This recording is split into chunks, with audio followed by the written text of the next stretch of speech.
When Xi Jinping took the reins of power in 2012 and 2013, his maiden foreign policy introduction to the world was going to Kazakhstan and Indonesia and rolling out the terrestrial and maritime components of the Belt and Road Initiative. And interestingly, he connected both of them with examples of China's imperialist past from the Han dynasties and the Ming dynasties. Like, memories go centuries back in this part of the world in a way that not enough Americans understand or appreciate. And what he was trying to do, and is still trying to do, is to resurrect commercial economic trading routes that had their center of gravity in Beijing. The Belt and Road is often talked about as an economic proposal, and it is, but that's not the heartbeat of what the Belt and Road Initiative is at all. It's a geopolitical gambit. If you look at how China operates today, China will operate as a non-market actor in biotechnology, in telecommunications, and in any sector of meaning that you can think of, because they're not out to be a market actor or turn a profit. They're out to dominate strategic sectors. And if you look at how they've approached the Belt and Road Initiative, they've lost a lot of money in the process. Like, it's very inefficient ways of building infrastructure in the global south, but they're doing it not primarily because they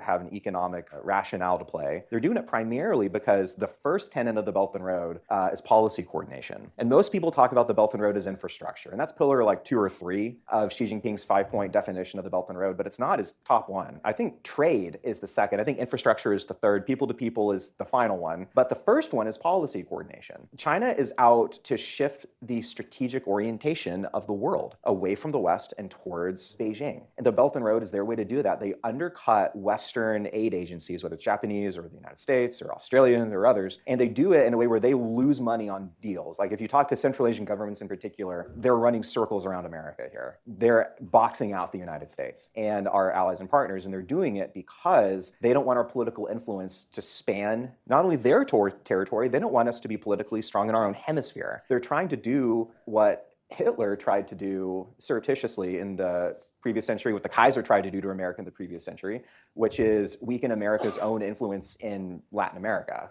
Like, this is a truly global initiative, and it's not just economic, it's primarily strategic, and we are the primary target of it.